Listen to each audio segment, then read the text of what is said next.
When we engage with retailers, we find out that they're typically spending money where they've spent money over the past couple of years. Associate productivity has leapfrogged and is now in second place for investment at retailers as they try to solve problems associated with the associate journey. We've been obsessed with customer journey for years now, and now the spotlight's being shifted over to associates. So tools that help them be more productive faster in those environments are really top of mind for retailers we're engaging with. Finally, contactless payments are gaining traction in the United States. So we've been seeing them double year over year.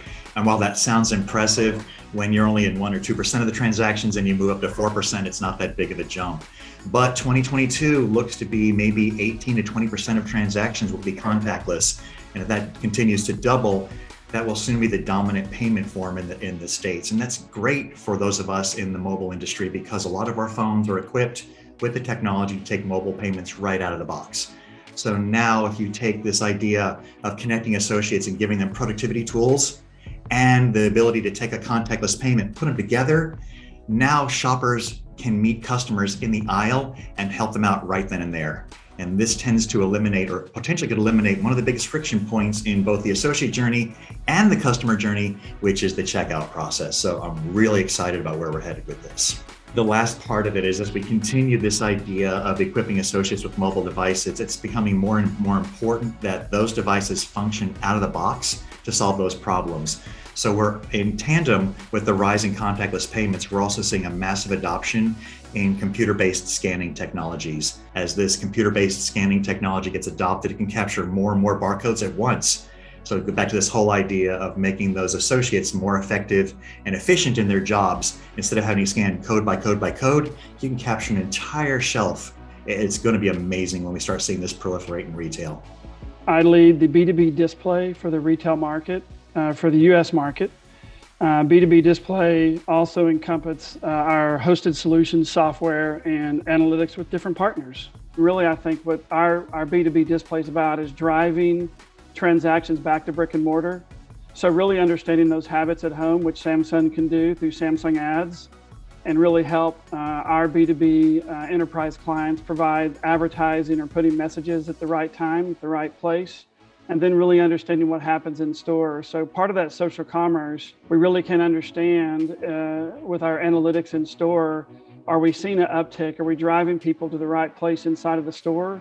And digital signage is allowing them to shop freely and move around and redirect them in the physical environment. And we do know the trend is if we get someone to stay 3 to 4 minutes longer than the average stay, the buy cycle goes up and really they buy more while they're on site. I think the important trends for 2022 really can be encompassed in these categories. Number one, social commerce. What's happening on social is impacting in store and what we're doing from the display to really help that out.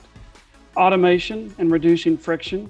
Obviously, there's a mobile piece that Joe talked about earlier, but there's also a display piece that we can automatically change content, understanding ROI at digital signage, what's happening in the physical environment, and then taking the customer through that journey without them touching content or doing anything that changes automatically. Here's an important thing that our clients are seeing. Our hosted solution platform has grown dramatically over the last 2 years because of the ease of use. Our mobility products work with our display. What we're challenging people is think of your physical store like a website, and the banner ad is the front of your store with great digital, either with an EV charging station or outdoor LED.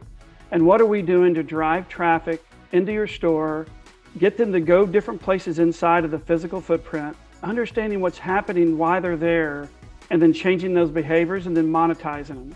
And I think one thing that we're seeing from this technology lift is we have Net Promoter Score, but we also have Employee Net Promoter Score.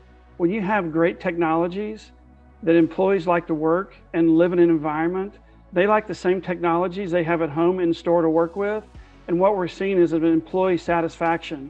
So what we're seeing is this technology lift really is benefiting the consumer, the corporation, and also the employee.